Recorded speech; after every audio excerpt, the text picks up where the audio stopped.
ನಮಸ್ಕಾರ ಸ್ನೇಹಿತರೆ, ನಮ್ಮ ಜ್ಯೋತಿಷ್ಯ ದರ್ಶನ ಯೂಟ್ಯೂಬ್ ಚಾನೆಲ್ಗೆ ನಿಮ್ಮೆಲ್ಲರಿಗೂ ಕೂಡ ಸ್ವಾಗತ. ಇಂದಿನ ವಿಡಿಯೋದಲ್ಲಿ ತ್ರೈಲೋಕ್ಯ ಉಚ್ಚಿಟನ ಯಂತ್ರದ ಬಗ್ಗೆ ತಿಳ್ಕೊಳ್ಳೋಣ. ಹಾಗಾದರೆ ಈ ಒಂದು ತ್ರೈಲೋಕ ಉಚ್ಚಿಟನ ಯಂತ್ರವನ್ನು ಯಾವ ವಿಧಾನದಲ್ಲಿ ಮಾಡಬಹುದು ಅಂತ ನೋಡೋಣ.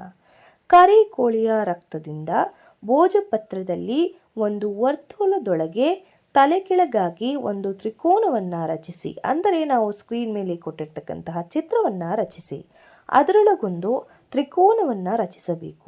ಒಳಗಿನ ತ್ರಿಕೋನದ ಎರಡು ಬದಿಗೆ ಮತ್ತು ದೊಡ್ಡ ತ್ರಿಕೋನದ ಮೇಲ್ಗಂಡ 4 ನಾವು ಕೊಟ್ಟಿರ್ತಕ್ಕಂತಹ ಮಂತ್ರವನ್ನು ಬರೆದು ಬೀಜಾಕ್ಷರಗಳನ್ನು ಬರೆಯಬೇಕು.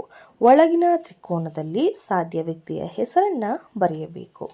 ನಿಯಮಿತದಂತೆ ಪೂಜಿಸಿ ಯಂತ್ರವನ್ನು ನಾಯಿಯ ಕೊರಳಲ್ಲಿ ಕಟ್ಟಬೇಕು. ನಾಯಿಯು ಎಲ್ಲೆಲ್ಲಿ ಹೋಗುವುದೋ ಅವೆಲ್ಲ ಕೂಡ ಸಾಧ್ಯ ವ್ಯಕ್ತಿಗೆ ಉಚ್ಚಾಟನೆ ಉಂಟಾಗುವುದು. 3 ಲೋಕದಲ್ಲಿ ಉಚ್ಚಾಟನೆ ಮಾಡುವ ಯಂತ್ರ ವಿಶಿಷ್ಟ ಫಲವಾಗಿದೆ ಈ ಒಂದು ಯಂತ್ರ. ಹಾಗಾದರೆ ಇವತ್ತಿನ ಮಾಹಿತಿ ನಿಮ್ಮೆಲ್ಲರಿಗೂ ಕೂಡ ಗೊತ್ತಾಗಿದೆ. ಈ ಒಂದು ಮಾಹಿತಿ ನಿಮಗೆ ಇಷ್ಟ ಆದರೆ ಲೈಕ್ ಮಾಡಿ ಮತ್ತು ಈ ಒಂದು ಮಾಹಿತಿಯನ್ನು ನಿಮ್ಮ ಸ್ನೇಹಿತರಿಗೂ ಕೂಡ ಶೇರ್ ಮಾಡಿ. ಇದೇ ರೀತಿಯ ಆಧ್ಯಾತ್ಮಿಕ, ತಾಂತ್ರಿಕ ಅಥವಾ ಯಂತ್ರ, ಮಂತ್ರ, ವಶೀಕರಣ ಯಾವುದೇ ವಿಚಾರಕ್ಕಾಗಿ ನಮ್ಮ ಯೂಟ್ಯೂಬ್ ಚಾನಲ್ನ ಸಬ್ಸ್ಕ್ರೈಬ್ ಮಾಡಿ. ಹಾಗೂ ನಿಮ್ಮ ಮನೆಯಲ್ಲಿ ಯಾವುದೇ ಸಮಸ್ಯೆ ಇದ್ದರೂ ಕೂಡ ಈ ಕೆಳಗಿನ ವಾಟ್ಸಪ್ ನಂಬರ್ಗೆ ಹಿಂದೆ ವಾಟ್ಸಪ್ ಮಾಡಿ.